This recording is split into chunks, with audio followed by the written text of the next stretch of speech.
Good morning, I'm Captain Dave Owen. I'm the Chief of Staff here at INSURV, and I wanted to talk to you just briefly about the importance of zone inspections when it comes to INSURV materiel inspections. Here at INSURV, when we go aboard a ship, we can basically tell pretty quick after we've been on board for a few minutes how well your zone inspection is. Because when we walk around, a lot of the stuff that we find, if we don't find it documented, if it's a surprise to you, that's a good sign that the zone inspection program isn't there or isn't doing its job. The ships that do really well have a real good zone inspection program. And what makes a real good zone inspection program is from the leadership on down.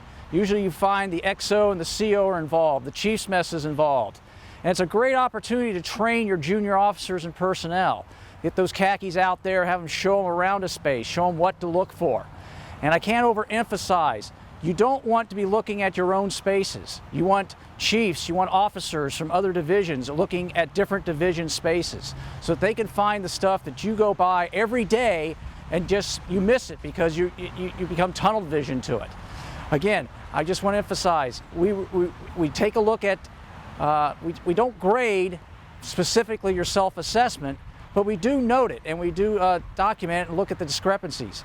And the big thing about a zone inspection is the follow-up. It's not done just because you finished walking around writing down all the deficiencies.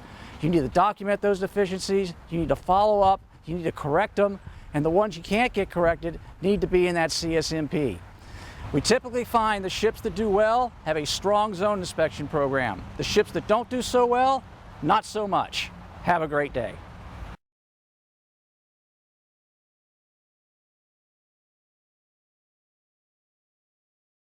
I'm Commander Tony Ting. I'm covering the supply and habitability. I'm the supply officer, senior inspector for INSURV. I've been with INSURV for almost 3 years now.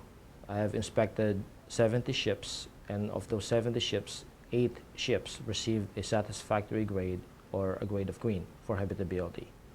One common theme for those ships that received a green or satisfactory grade is that the commanding officers held the executive officer and the command master chiefs accountable and responsible for the preparation and inspection of the habitability spaces. Habitability affects everybody, yet habitability probably is one of the most neglected area on board the ship. We walk inside the stateroom and you're going to find unauthorized hazmats. You walk inside the enlisted berthing compartment, you're going to find exposed wirings. You walk inside the shower stall, you're going to have open-ended wires. And these are the locations where people uses it every single day. Inside berthing compartments, we even find some racks that are not properly installed. You touch it, it wobbles. And the bottom racks, when you pull it, it actually comes off. And you're going to have rust, and underneath it is full of trash. For cleaning gear lockers, you're going to find washers and dryers installed in it instead of the washers and dryers being in the authorized location. The dryers are supposed to have a dedicated exhaust that leads all the way to the weather decks. Without it, lint will accumulate in the space, and lint accumulation is a fire hazard. What we need to do for habitability is have an effective zone inspection. Have a critical eye when you walk inside the habitability space. Look for things that is not going to be safe for sailors. Almost all the items for habitability doesn't have any PMS on it. So zone inspection it has to be very effective. The people conducting the inspection, conducting the preparation for the inspection has to be really looking into every single detail that involves habitability.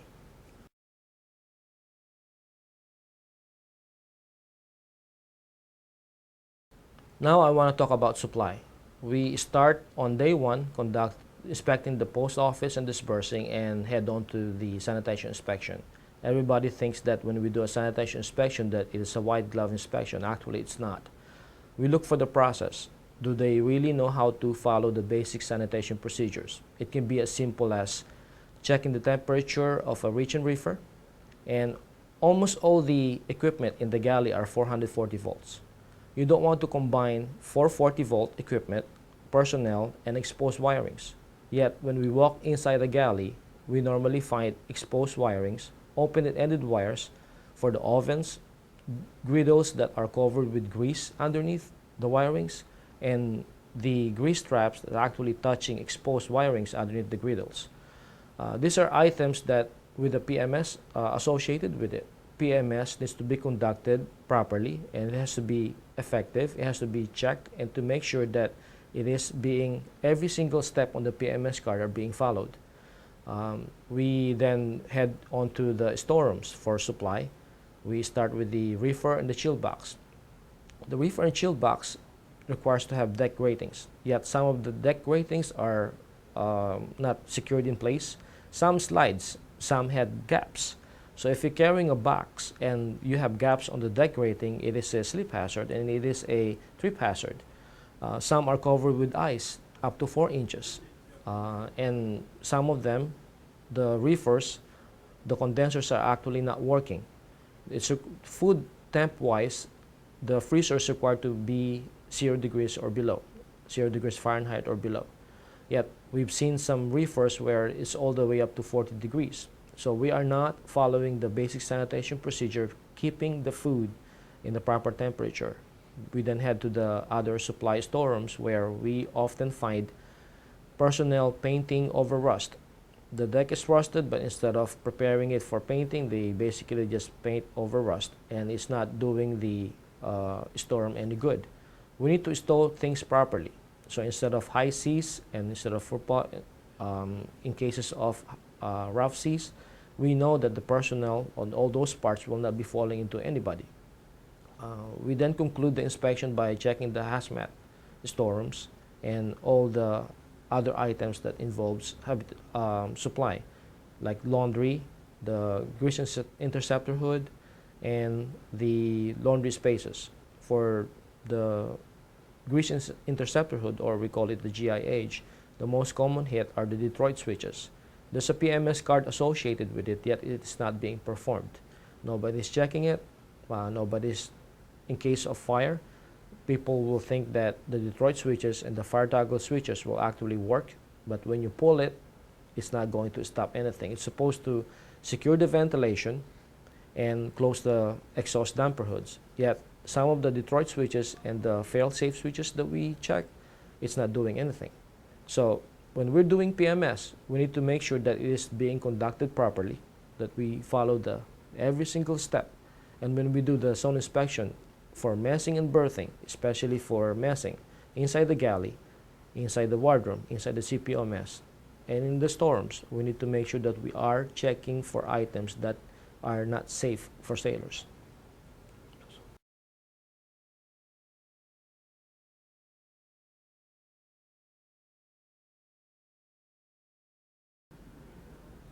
So I've been at INSURV for about a year. I've been on 20 or so inspections, and some of the common things I find are working inside of an engineering compartment or...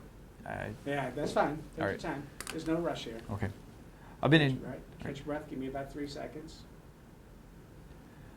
I've been at INSURV for about a year now, and I've been on around 20 inspections. So some of the common things I've seen are fuel leaks in engine rooms, specifically a fuel manifold or underneath a gas turbine module, pretty much all over a diesel engine.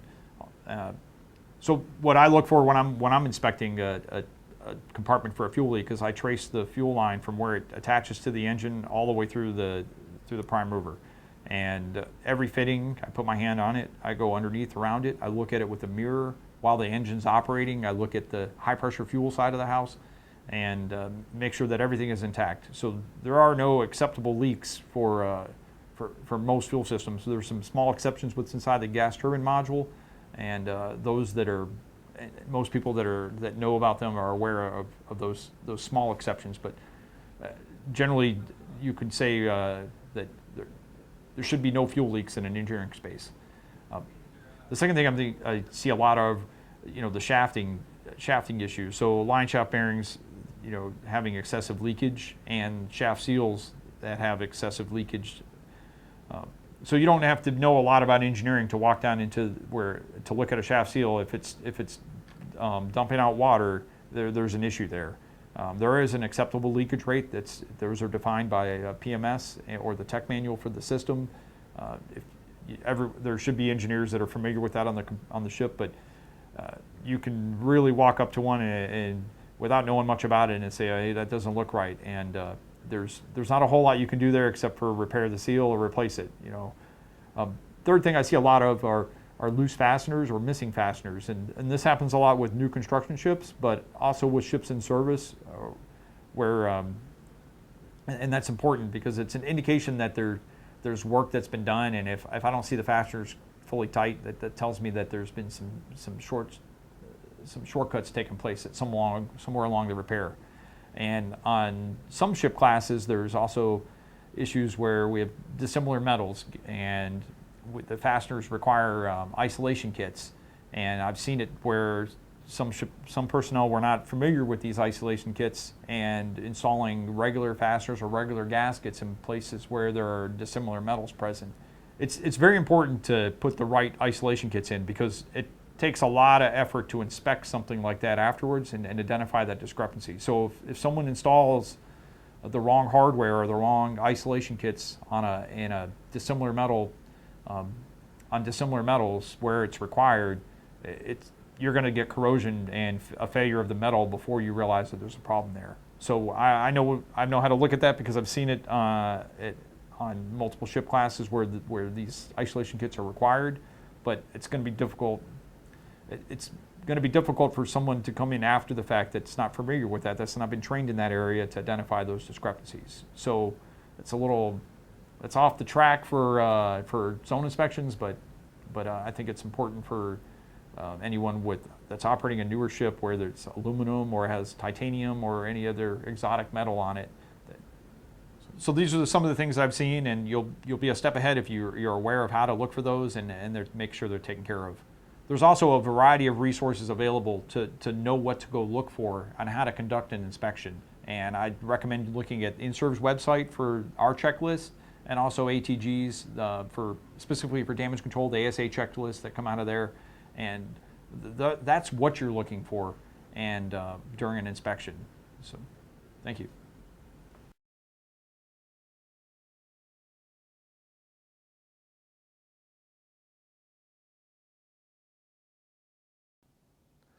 I've been at the Board of Inspection Survey over 3.5 years, and I've done close to 100 shipboard inspections. And some of the common things we see that are easy fixes, but every ship usually struggles with them. The biggest one is safety stanchions and ladder well safety. Safety stanchions should be intact at the top of ladder wells. All the chains should be in place, and the ladder well themselves, the front edge of the ladder tread should not be smooth, or if it's the non-skid type of ladder treads, they should not be broken or cracked or worn on the front edge. It's a slip hazard when you're going up or down ladders, and it's a common discrepancy we see in the fleet that's a pretty easy fix. If it's worn on one side, the easy fix is to just flip the ladder treads around to the good side so you get twice as much wear out of the ladder treads. That's a great tip right there. And then making sure the handrails are intact and they're bolted in securely. Another one is personal protective equipment. Eye protection, aprons, hearing protection, gloves, making sure it's all in good working condition.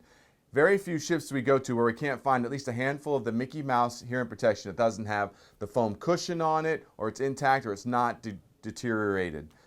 The last thing I would say would be the non-skid strips, not only at the top and the bottom of every ladder well, but on either side of every knee knocker on the ship. It seems like an easy thing to fix, but a lot of ships overlook that because they're trying to fix some of the bigger issues on the ship. But when that deck gets wet, sailors' shoes get a little slippery, get some grease on it, the non-skid strips are going to save some mishaps and save some injuries on your ship. Those are the biggest discrepancies we see when we're underway.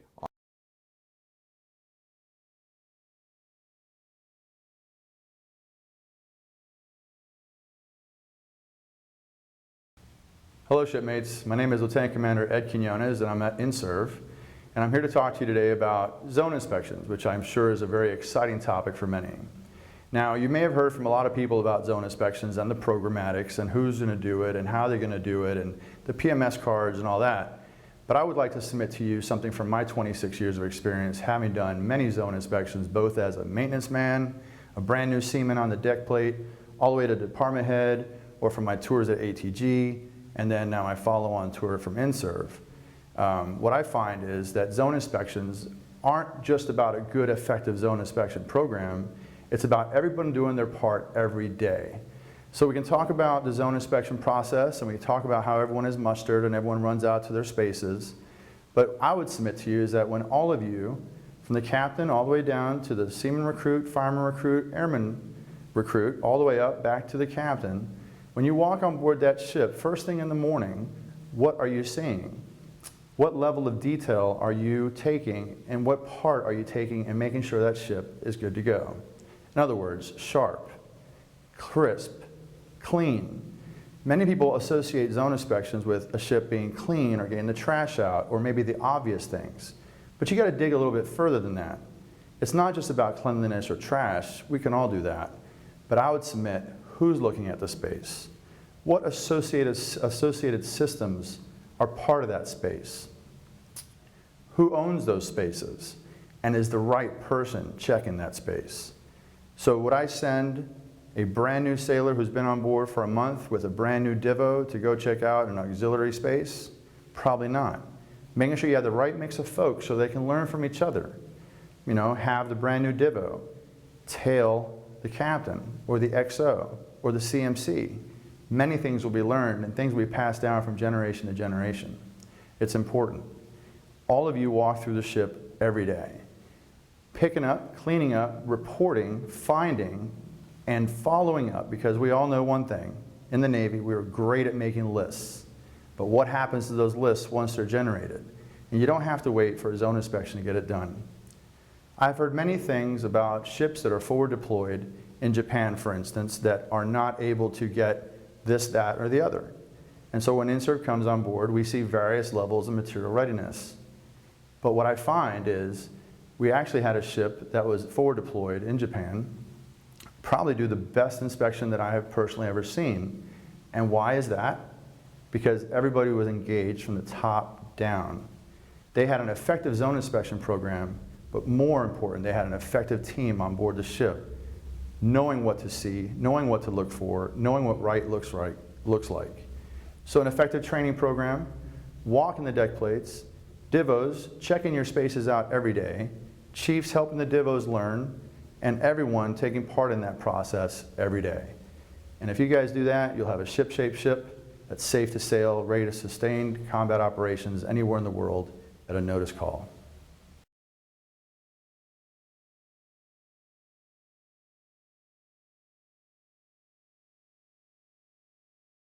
Walking through the Hangar Bay is one of my places that areas that I'm responsible for. As I'm walking through the hangar, you know, I'm looking to see the condition of the hangar, whether there's gear drift, you know, proximity suits or flow coats thrown over the deck. Now, I've seen that from time to time on ship. It's basically an indication of how the sailors are caring for their gear, which, you know, that's the gear that I'm going to inspect when I come aboard for the actual inspection. I would say the ships that have did well on zone inspection programs, you know, we've typically when we walk through the spaces, and of course on most surface ships, the small ones at least, aviation facilities is a collateral duty for most of the sailors. You know, deck does deck stuff, combat systems and engineers do their other stuff. But you know, if we see that the aviation spaces are well maintained, that's a good indication that the sailors are taking care of their gear and that they have some intrusive khaki leadership, you know, trust but verify, ensuring that the sailors are doing what they're supposed to do in order to maintain their gear and equipment to keep it up and operable in accordance with the AVCERT standard. Some of the things that I've seen, I've been doing this for approximately over 6 years, 2 tours. I've seen the lack of proper care of equipage. For instance, proximity suits laying on non-skid, and those are really expensive suits that if they get scuffed, the aluminized coating gets damaged, that you have to replace it. Float coats that are used for aviation being used also for deck or for painting the sides of the ship so they're soiled with paint and dirt, things of that sort. Additionally, in the spaces, down in the pump rooms, if they have a lot of fuel leaks, that's an indication that the leadership's not going down and checking behind the sailors, because a fuel leak in JP5 is considered an RBO. So it basically shuts them down on a small ship, air capable, where they only have one hose reel and one pump room. So a leak is a leak, and of course is an RBO. Well, you know, I've spent 18 and a half years on 5 ships, 4 carriers, and 1 LHA, and I started from the bottom of E1. I've seen leadership, different types of leadership throughout my career. I can tell you if you have a strong chief's mess, and that the chief's mess and the officers are working cohesively to ensure intrusive leadership of their sailors, trust but verify, that they're going to have a great zone inspection program on board that vessel. Good.